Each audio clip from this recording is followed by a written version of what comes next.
ರಾಜ್ಯದಲ್ಲಿ ಎರಡನೇ ಹಂತದ ಸಚಿವ ಸಂಪುಟ ವಿಸ್ತರಣೆ ಯಾವಾಗ ಅನ್ನುವಂಥ ಪ್ರಶ್ನೆಗೆ ಈಗ ಉತ್ತರ ಸಿಗ್ತಾ ಇದೆ. ಜುಲೈ 2ನೇ ವಾರದಲ್ಲಿ ಡಿಕೆ ಶಿವಕುಮಾರ್ ಅವರ ಸಂಪುಟ ವಿಸ್ತರಣೆಯಾಗುವಂತಹ ನಿರೀಕ್ಷೆ ಇದೆ.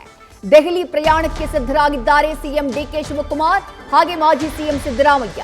ಸಂಪುಟ ವಿಸ್ತರಣೆಯ ಸಂಬಂಧ ಚರ್ಚೆ ಮಾಡುವುದಕ್ಕೆ ತಯಾರಿಯನ್ನ ನಡೆಸಿದ್ದಾರೆ. ಜುಲೈ 3ನೇ ತಾರೀಕು ವಿದೇಶದಿಂದ ರಾಹುಲ್ ಗಾಂಧಿ ವಾಪಸ್ ಆಗ್ತಿದ್ದಾರೆ. ರಾಹುಲ್ ಗಾಂಧಿ ವಾಪಸ್ಸಾದ ಬಳಿಕ ಉಭಯ ನಾಯಕರು ದೆಹಲಿಗೆ ಪ್ರಯಾಣವನ್ನ ಬೆಳೆಸಲಿದ್ದಾರೆ. ಜುಲೈ 7ನೇ ತಾರೀಕು ಸಿದ್ದರಾಮಯ್ಯ ಹಾಗೆ ಸಿಎಂ ಡಿಕೆ ಶಿವಕುಮಾರ್ ದೆಹಲಿಗೆ ಪ್ರಯಾಣವನ್ನ ಬೆಳೆಸಲಿದ್ದು ಸಚಿವ ಸಂಪುಟ ವಿಸ್ತರಣೆಗೆ ಸಂಬಂಧಪಟ್ಟ ಹಾಗೆ ಚರ್ಚೆಯನ್ನ ಮಾಡಲಿದ್ದಾರೆ.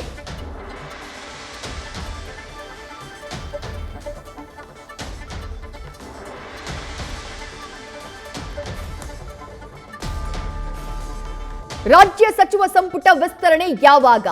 ಡಿಕೆ ಶಿವಕುಮಾರ್ ಅವರು ಪದಗ್ರಹಣವನ್ನ ಮಾಡಿದಂತಹ ಟೈಮ್ನಲ್ಲಿ ಮುಖ್ಯಮಂತ್ರಿಯಾಗಿ 13 ಜನ ಸಚಿವರಾಗಿ ಪ್ರಮಾಣ ವಚನವನ್ನ ಸ್ವೀಕರಿಸಿದ್ರು.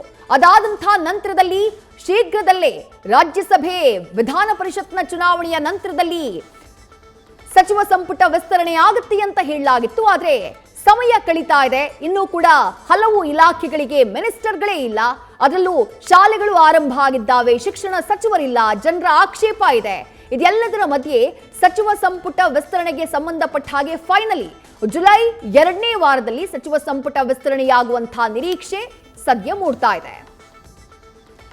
ಮತ್ತಷ್ಟು ಡೀಟೇಲ್ಸ್ ನಮ್ಮ ಪ್ರತಿನಿಧಿ ಹರೀಶ್ ನೀಡ್ತಾ ಹೋಗ್ತಾರೆ. ಹರೀಶ್, ಮುಖ್ಯಮಂತ್ರಿಯಾಗಿ ಡಿಕೆ ಶಿವಕುಮಾರ್ ಅವರು ಪದಗ್ರಹಣ ಮಾಡಿ 13 ಜನ ಸಚಿವರಾಗಿ ಪ್ರಮಾಣ ವಚನವನ್ನ ಸ್ವೀಕರಿಸಿದ್ರು ಕೂಡ ಹಲವು ಇಲಾಖೆಗಳಿಗೆ ಮಿನಿಸ್ಟರ್ನೇ ಇಲ್ಲದೆ ಖಾಲಿ ಹೊಡಿತಾ ಇತ್ತು.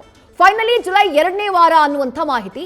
ಯಾವ ರೀತಿ ಯಾವ ಮಾನದಂಡದಲ್ಲಿ ಸಚಿವ ಸಂಪುಟದ ವಿಸ್ತರಣೆ ಆಗಬಹುದು ಅಂತ ಹೇಳಿ, ಯಾಕಂದ್ರೆ ಆಕಾಂಕ್ಷಿಗಳ ದೊಡ್ಡ ಲಿಸ್ಟೇ ಇದೆ. ಸಿಎಂ ಹಾಗೆ ಮಾಜಿ ಸಿಎಂ ದೆಹಲಿಗೆ ಹೋದ್ರು ಲಿಸ್ಟ್ ಅನ್ನ ಸಿದ್ಧಪಡಿಸೋದು ಎಷ್ಟರ ಮಟ್ಟಿಗೆ ಒಂದು ಸವಾಲಿನ ಕೆಲಸ ಆಗಬಹುದು ಅಂತ ಹೇಳಿ.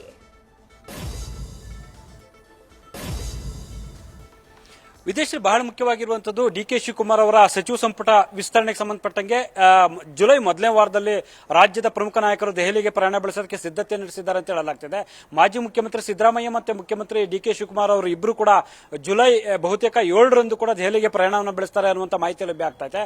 ಸೊ ಜುಲೈ 3ನೇ ತಾರೀಕು ವಿದೇಶದಿಂದ ರಾಹುಲ್ ಗಾಂಧಿ ಅವರು ವಾಪಸ್ ಆಗ್ತಾರೆ ಅನ್ನುವಂಥ ಮಾಹಿತಿ ಇದೆ. ಹಾಗಾಗಿ ಅವ್ರು ಬಂದ ನಂತರ ರಾಜ್ಯದ ಪ್ರಮುಖ ನಾಯಕರು ಕೂಡ ದೆಹಲಿಯತ್ತ ಪ್ರಯಾಣವನ್ನು ಬೆಳೆಸ್ತಾರೆ. ಅದೆಲ್ಲವೂ ಕೂಡ ಸಚಿವ ಸಂಪುಟ ವಿಸ್ತರಣೆಗೆ ಸಂಬಂಧಪಟ್ಟಂಗೆ ಮಹತ್ವದ ಮಾತುಕತೆಯನ್ನು ಕೂಡ ನಡೆಸ್ತಾರೆ ದೆಹಲಿಯಲ್ಲಿ ಅನ್ನುವಂಥದ್ದು ಗೊತ್ತಾಗ್ತಿದೆ.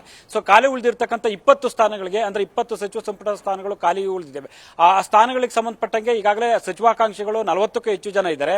ಹಾಗಾಗಿ ಯಾರನ್ನ ಅದಕ್ಕೆ ಸ್ಥಾನಕ್ಕೆ ತುಂಬಬೇಕು ಅನ್ನುವಂಥ ನಿಟ್ಟಿನಲ್ಲಿ ಸಾಕಷ್ಟು ಚರ್ಚೆಗಳಾಗ್ತವೆ. ಈಗಾಗಲೇ ಬಲ್ಲ ಮೂಲಗಳ ಪ್ರಕಾರ ಒಂದು ಹಂತದಲ್ಲಿ ಕೂಡ ಬಹುತೇಕ ಒಂದು 15 ಜನರ ಪಟ್ಟಿ ಅಂತಿಮ ಆಗಿದೆ ಅನ್ನುವಂಥ ಮಾಹಿತಿ ಲಭ್ಯ ಆಗ್ತಾ ಇದೆ ಹೈಕಮಾಂಡ್ ಮಟ್ಟದಲ್ಲಿ. ಸೊ ಮೊದಲ ಹಂತದ ಚರ್ಚೆ ಸಂದರ್ಭದಲ್ಲೇ 2ನೇ ಹಂತಕ್ಕೆ ಸಂಬಂಧಪಟ್ಟಂಗೆ ಯಾರಿಗೆಲ್ಲ ಕೊಡಬೇಕು ಅನ್ನುವಂಥ ವಿಚಾರವಾಗಿ ಹೈಕಮಾಂಡ್ ಮಟ್ಟದಲ್ಲಿ ಚರ್ಚೆ ಕೂಡ ನಡೆದಿದೆ. ಪಟ್ಟಿ ಕೂಡ ಅಂತಿಮ ಆಗಿದೆ ಬಹುತೇಕ ಅನ್ನುವಂಥ ಚರ್ಚೆ ಆಗ್ತಿದೆ.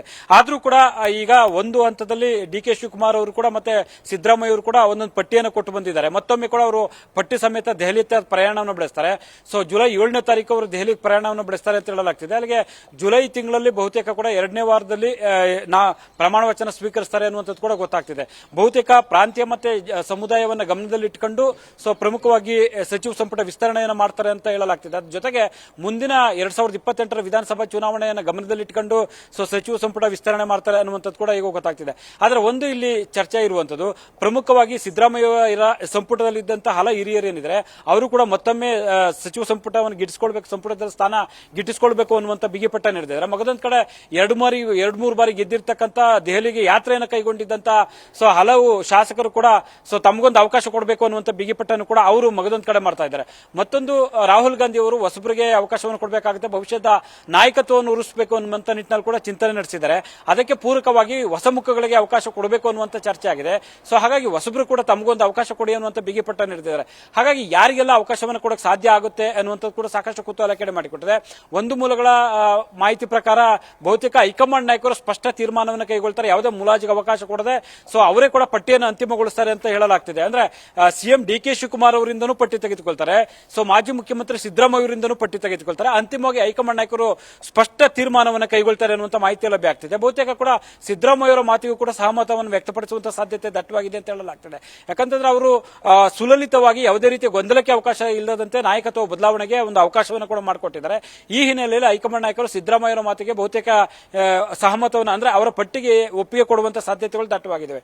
ಈ ಹಿನ್ನೆಲೆಯಲ್ಲಿ ನೋಡೋದಾದ್ರೆ ಸಚಿವ ಸಂಪುಟ ವಿಸ್ತರಣೆ ಅನ್ನುವಂಥದ್ದು ಒಂದು ಹಂತದಲ್ಲಿ ಸವಾಲು ಅಂತ ಅನಿಸಿದ್ರು ಕೂಡ ಹೈಕಮಾಂಡ್ ನಾಯಕರು ಈ ವಿಚಾರದಲ್ಲಿ ಸ್ಪಷ್ಟವಾಗಿ ಒಂದು ನಿಲುವನ್ನು ತೆಗೆದುಕೊಂಡಿದ್ದಾರೆ. ಈಗಾಗಲೇ ಒಂದು ಸ್ಪಷ್ಟ ತೀರ್ಮಾನವನ್ನು ಕೈಗೊಂಡಿದ್ದಾರೆ ಅಂತ ಹೇಳಲಾಗ್ತಿದೆ. ಹಾಗಾಗಿ ಅದನ್ನು ಕೂಡ ಸುಲಭವಾಗಿ ಬಗೆಹರಿಸ್ತಾರೆ ಅಂತ ಹೇಳಲಾಗ್ತಿದೆ. ಇವೆಲ್ಲವೂ ಕೂಡ ಮುಂದಿನ ಚುನಾವಣೆಗಳನ್ನ ಗಮನದಲ್ಲಿಟ್ಕೊಂಡು ಸಚಿವ ಸಂಪುಟ ವಿಸ್ತರಣೆ ಮಾಡ್ತಾರೆ ಅಂತ ಹೇಳಲಾಗ್ತಿದೆ. ವಿದ್ಯಾಶ್ರೀ, ಥ್ಯಾಂಕ್ ಯು ಹರೀಶ್ ತಮ್ಮೆಲ್ಲ ಡೀಟೇಲ್ಸ್ಗೆ.